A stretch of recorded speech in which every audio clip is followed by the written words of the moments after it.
My name is Bagja. Today I'm going to read a storytelling entitled Snow White.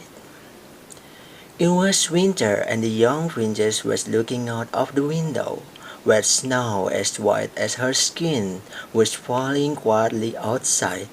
She loved winter and snow, for it reminded her of her mother, who had given her name Snow White because of the girl's fair skin.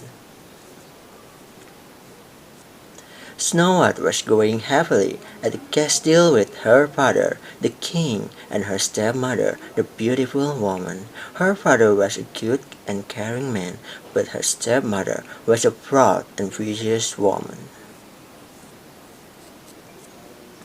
The queen had a magical mirror which she would often ask while looking at herself.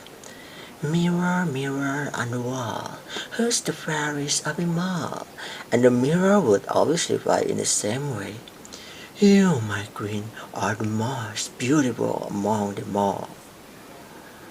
The mirror was not only magical, but it was also very honest, and it would always tell the truth, and the queen loved hearing that she was the most beautiful in the world. But Snow White grew and her beauty blossomed.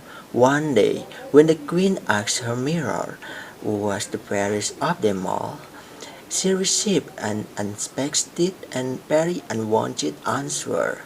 Snow White, my queen, is the most beautiful among them all. The news shocked the queen, but after the initial shock, she decided to solve the problem. Her plan was as cruel as her heart.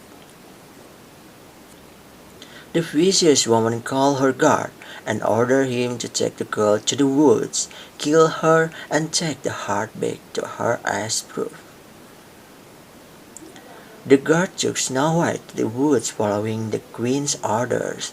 He was a brave warrior and an honest man, but he was not cruel. When they went far enough, the guard told her to run away. His good heart just didn't let him kill Snow White. On his way to the castle, the guard killed a wild pig and took its heart to show to the queen. Happy to hear that Snow White was dead, she hurried to her mirror and asked, Mirror, mirror on the wall, who's the fairest of them all? Snow White, my queen, is the loveliest among them all. Saying that, the mirror showed to her majesty that the girl was still alive. That Snow White's stepmother was vain and vicious was well known. However, no one knew that the queen was capable of certain magic too. So when she heard the news, she waited no more, but decided to kill Snow White on her own. At the time, Snow White wandered alone in the woods until she came to a small cottage. It looked so unreal, with its tiny windows and a small door and chimney. I wonder who lives there, Snow White said to herself and entered the house. Inside, everything just as small as the house itself. The table was set for 7 people, and Snow White was hungry.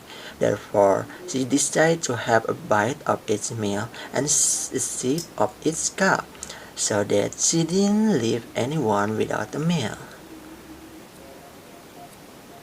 When she was done eating, Snow White went to the bedroom and tried a couple of beds before she fell asleep on one of them.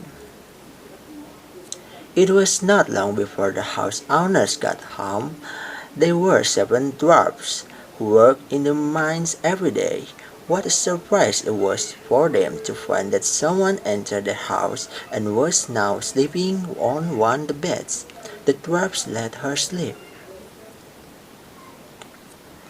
When she woke up, Snow White told them her story.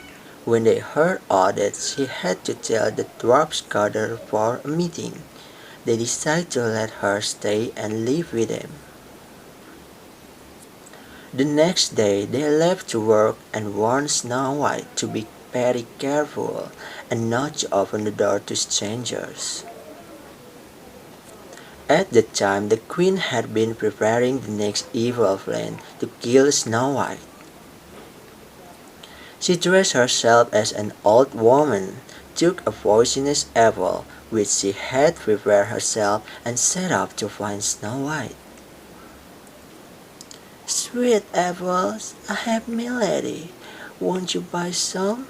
the queen asked Snow White when she found the dwarf's cottage.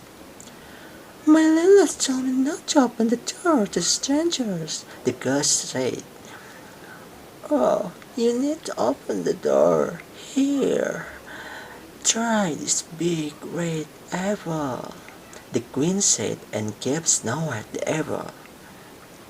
When Snow White bit the apple, she fainted on the floor lifeless, and the queen ran away. When the dwarfs found her, they thought she was dead. They tried everything they could to save her, but they couldn't bring her back to life.